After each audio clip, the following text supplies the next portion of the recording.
Assalamualaikum warahmatullahi wabarakatuh. Perkenalkan, nama saya Muhammad Fadlan, absen 24, kelas 12 IPA 2. Di sini saya akan menjelaskan materi mengenai statistik inferensial. Statistik inferensial itu terbagi menjadi tiga. Ada konsep variabel acak, distribusi binomial, dan distribusi normal. Apa sih itu statistik inferensial? Statistik inferensial merupakan statistik yang digunakan untuk keperluan menganalisa data dan hasilnya akan digeneralisasikan atau diinferensiakan kepada populasi di mana sampel diambil. Statistik inferensial sering juga dikenal dengan metode yang berhubungan dengan menganalisa sebuah data atau sampel kemudian sampai pada peramalan atau pendugaan atau penarikan kesimpulan mengenai seluruh data induknya. Yang pertama ada konsep variabel acak. Variabel acak merupakan variabel yang nilainya ditentukan oleh hasil percobaan. Variabel acak digunakan untuk menggambarkan hasil-hasil percobaan sebagai nilai-nilai numerik secara sederhana. Variabel acak dinyatakan dengan huruf besar, misalnya X besar, Y besar, Z besar, atau lainnya. Sedangkan nilai dari variabel acak dinyatakan dengan huruf kecil, misalnya X kecil, Y kecil, dan Z kecil. Variabel acak dibagi menjadi dua, yaitu variabel acak diskrit dan variabel acak kontinu. Untuk variabel acak diskrit, itu diperoleh dari hasil menghitung atau membilang, nilainya berupa bilangan bulat. Nilai-nilai variabel acak diskrit digambarkan pada garis interval berupa deretan titik-titik yang saling terpisah. Contoh X, banyak sisi gambar yang terlihat pada percobaan melambungkan sekeping uang logam. Tuh, di sini titik-titiknya itu terpisah gitu. Yang kedua itu ada variabel acak kontinu. Variabel acak kontinu diperoleh dari hasil mengukur dan nilainya berupa bilangan real. Nilai-nilai variabel acak kontinu jika digambarkan pada garis interval berupa titik-titik yang saling tersambung membentuk garis. Sebagai contoh hasil penimbangan berat badan, pengukuran suhu, atau hasil pencatatan waktu yang dibutuhkan pelari ke garis finish. Bisa dilihat di contoh gambar seperti ini tuh, titik-titiknya itu menyambung sehingga membentuk menjadi garis lurus. Yang kedua, ada distribusi binomial. Distribusi binomial itu terbagi dua, variabel acak binomial. Variabel acak binomial merupakan variabel acak yang nilai-nilainya ditentukan oleh hasil percobaan binomial.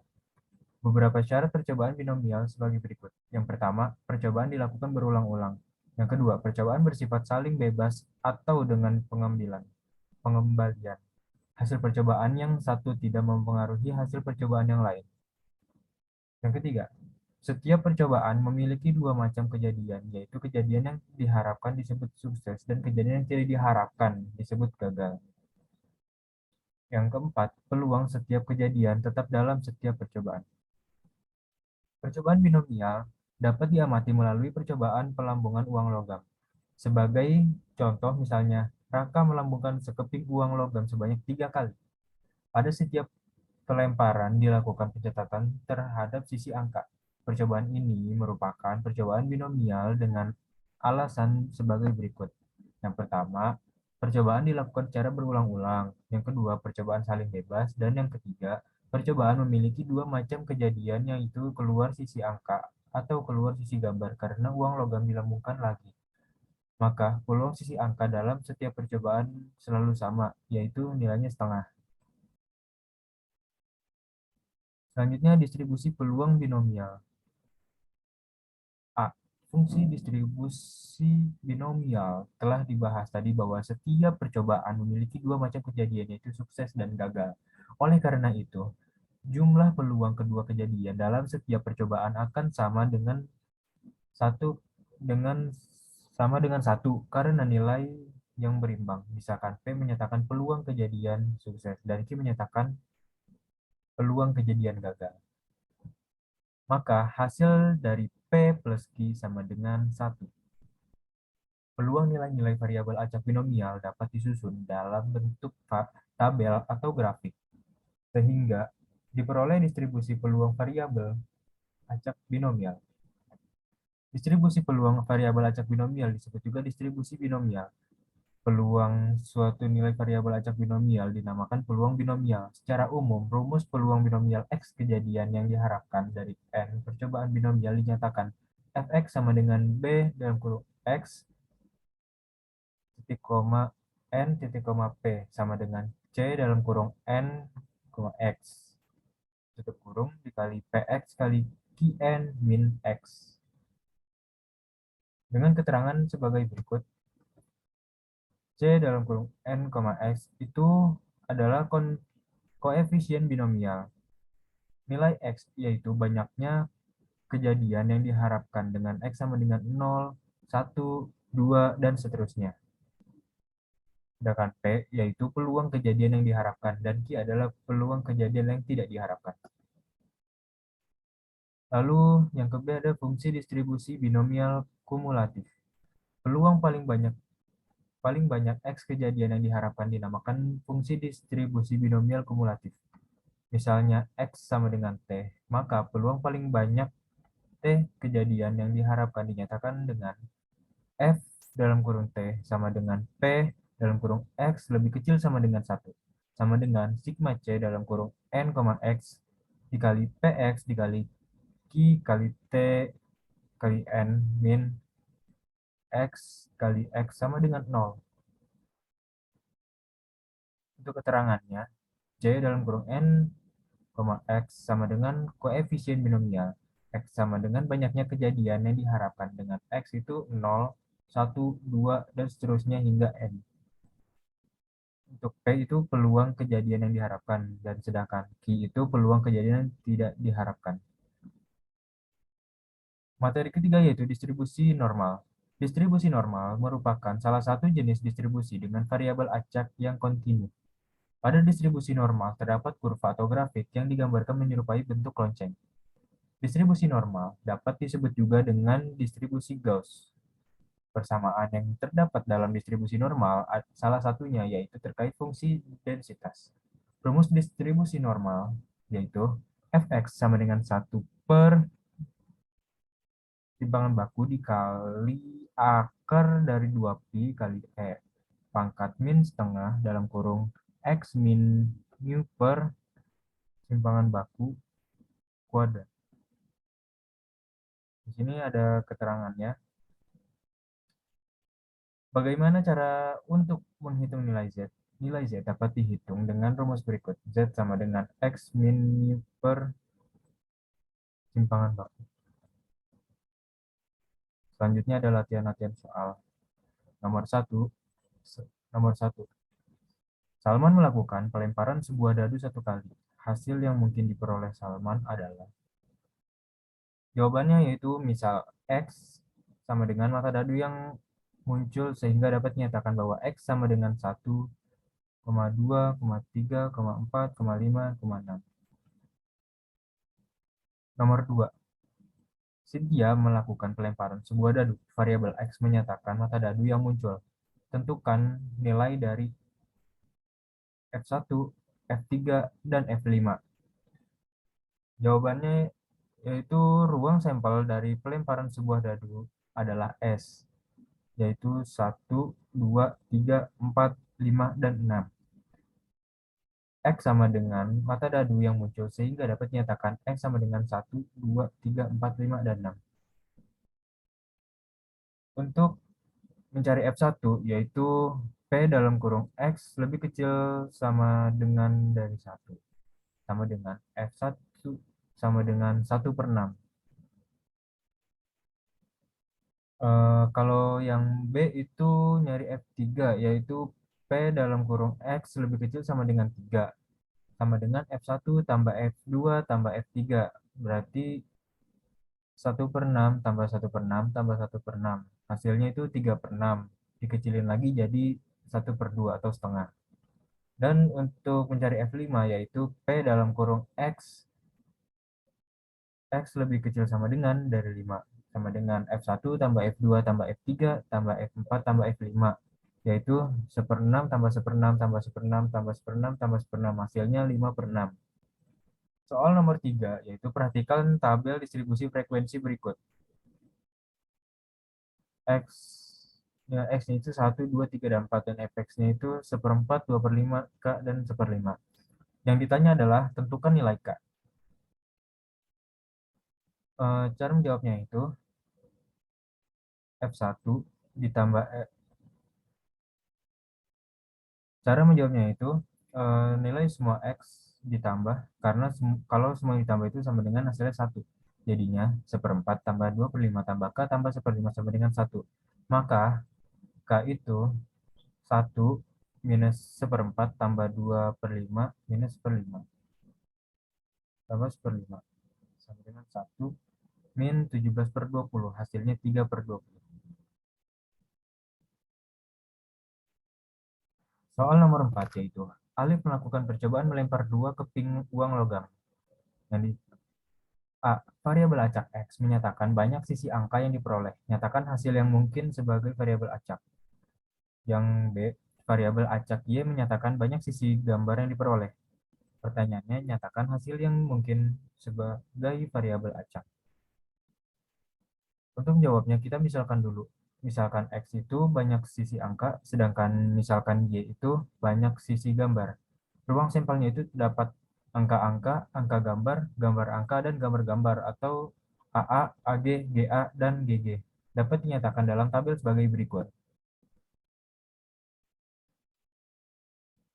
AA itu sisi angkanya itu 2, sedangkan sisi gambarnya 0, AG sisi angka dan gambarnya sama-sama 1, GA juga sisi gambar dan angkanya itu sama-sama 1, sedangkan GG eh, sisi angkanya 0 dan sisi gambarnya itu 2. Maka diperoleh X besar sama dengan dalam kurung 0,1,2 dan Y juga sama dalam kurung 0,1,2. Soal kelima yaitu sebuah koin dilemparkan sebanyak 5 kali. Berapakah peluang mendapatkan sisi gambar sebanyak 3 kali? Jawabannya, peluang mendapatkan gambar pada setiap percobaan yaitu P dalam kurung gambar sama dengan setengah. Peluang mendapatkan angka pada setiap pelemparan yaitu P dalam kurung gagal sama dengan P dalam kurung angka sama dengan 1 min P sama dengan 1 min setengah sama dengan setengah. Yaitu P dalam kurung X sama dengan 3, N sama dengan 5. Dan dimasukkan rumus C sama C dalam kurung 5,3 kali setengah pangkat 3 dikali setengah pangkat 2 sama dengan 5 faktorial per 2 faktorial dikali 3 faktorial dikali 1/8 dikali 1/4 sama dengan 10 dikali 1/8 kali 1/4, hasilnya 10/32. Atau ini masih bisa kita kecilin jadi 2 5/16. Latihan soal yang keenam yaitu sebuah survei kebersihan gigi memperlihatkan bahwa 2 dari 5 orang sudah pergi ke dokter gigi dalam beberapa bulan terakhir. Apabila ada 12 orang terpilih secara acak, hitunglah probabilitas 4 diantaranya pergi ke dokter 2 bulan lalu. Jawabannya itu diketahui N sama dengan 12, X sama dengan 4, P sama dengan 2/5, dan Q sama dengan 3/5. Maka P dalam kurung X, N sama dengan N faktorial per N min X faktorial kali X faktorial kali P pangkat X kali Q pangkat N min X. P dalam kurung X-nya itu 4, N-nya itu 12. Sama dengan N-nya itu 12, maka 12 faktorial per N min X. N-nya 12 min X min 4, berarti 8 faktorial dikali X faktorial itu X itu 4, berarti 4 faktorial dikali 2/5 pangkat 4 dikali 3/5 pangkat 8, hasilnya itu 0,213. Latihan soal yang ketujuh, yaitu di sebuah madrasah ada 5 guru berpartisipasi dalam tes UKG, di mana tingkat kelulusannya sebesar 0,6. Hitunglah probabilitas saat kondisi paling banyak 2 guru lulus. Diketahui N-nya itu 5, P-nya itu 0,6, dan Q-nya itu 0,4. Maka P dalam kurung X sama dengan 0, yaitu 5 faktorial per 5 faktorial kali 0 faktorial kali 0,6 pangkat 0 kali 0,4 pangkat 5. Hasilnya 0,01024. Untuk P dalam kurung X sama dengan 1 sama dengan 5 faktorial per 4 faktorial kali 1 faktorial dikali 0,6 pangkat 1 dikali 0,4 pangkat 4, hasilnya 0,0768. Untuk P dalam kurung X sama dengan 2, yaitu 5 faktorial dikali per 3 faktorial dikali 2 faktorial dikali 0,6 kuadrat kali 0,4 pangkat 3 sama dengan 0,2304. Maka PBK-nya itu 0,01024 tambah 0,0768 tambah 0,2304, hasilnya 0,31744. Contoh soal yang ke-8 itu telah ditemukan harga rata-rata dari 100 responden sebagai angket motivasi kerja sama dengan 75 dengan simpangan baku sama dengan 4. Dinyatakan 1. Berapakah total responden yang akan mendapatkan nilai 80 ke atas? Dan berapa nilai responden yang dapat dikualifikasikan 10% dari nilai tertinggi? Dan jawabnya itu yaitu Z sama dengan 80 dalam kurung 80 min 75 per 4 sama dengan 1,25. Dari tabel kurva normal didapat luas ke kanan yaitu 10,56%, maka hasil responden 10,56% kali 100 sama dengan 11 orang. Yang kedua itu batas kualifikasi 10% tertinggi sama dengan 50% minus 10% sama dengan 40% dari tabel, maka diperoleh 1,28. Karena SD tertinggi 4, maka untuk 1,28 SD sama dengan 1,28 kali 4 sama dengan 5,12. Jadi skor tertingginya itu 75 ditambah 5,12, maka hasilnya 80,12. Soal nomor 9 yaitu dalam suatu ujian terdapat 300 siswa yang mengikuti ujian tersebut. Rata-rata dari hasil ujian yaitu 70 serta simpangan baku hasil ujian tersebut adalah 10. Jika data nilai hasil ujian siswa tersebut berdistribusi normal, maka berapa persen mahasiswa yang mendapat nilai A jika syarat untuk mendapatkan nilai A adalah nilainya lebih dari 85. Nah, yang dihitung terlebih dahulu itu Z dalam kurung X lebih kecil dari 85. Z sama dengan 85 min 70 per 10 sama dengan 15 per 10 sama dengan 1,5. Nilai Z untuk 1,50 adalah 0,9332, sehingga Z dalam kurung X lebih besar dari 85 sama dengan 1 min Z dalam kurung X lebih kecil dari 85. Z dalam kurung X lebih besar dari 85 sama dengan 1 minus 0,9332. Z dalam kurung X lebih besar dari 85 sama dengan 0,00668. Lalu Z dalam kurung X lebih besar dari 85 itu dijadikan persen menjadi 6,68%. Latihan soal yang terakhir nomor 10, yaitu seorang penitipan tas mengembalikan tas secara acak pada pemiliknya, yaitu Ayu, Bella, dan Cici. Menerima tas secara berturut-turut. Tentukan nilai Y bagi variabel acak Y yang melambangkan banyaknya pasangan tas dan pemiliknya yang tepat. Diketahui, banyak pasangan tas dan Y besar itu banyaknya pasangan tas dan pemilik yang tepat. Sedangkan Y kecil salah satu nilai Y. Urutan pengembalian tas adalah Ayu atau kita singkat A, Bella atau kita singkat B, dan Cici atau kita singkat C. Pasangan tas dan pemiliknya yang tepat akan diperoleh jika tas diberikan sesuai urutan pengembalian, yaitu A, B, C. Artinya, A berada di urutan pertama, B berada di urutan kedua, dan C berada di urutan ketiga. Dengan demikian diperoleh. Di sini bisa kita lihat tabelnya ruang sampel, yaitu ada ABC, ACB, BAC, BCA, CAB, dan CBA. Nilai Y-nya itu 311001. Alasannya nih, yang ABC Y-nya itu 3, ketiga tas pemiliknya tepat. Kalau ACB itu hanya tas pertama yang pemiliknya tepat. BAC begitu pula, hanya tas ketiga yang pemiliknya tepat, yaitu yang C. Kalau B, C, A itu tidak ada yang tepat karena tidak berurut gitu. C, A, B juga sama kayak B, C, A, tidak ada yang tepat. Sedangkan C, B, A itu hanya tos kedua yang memiliki tepat. Jadi nilai Y bagi variabel acak Y besar adalah 0,1 dan 0, 1, dan 3. Terima kasih. Terima kasih. Semoga dapat dimengerti. Mohon maaf bila ada kesalahan. Wassalamualaikum warahmatullahi wabarakatuh.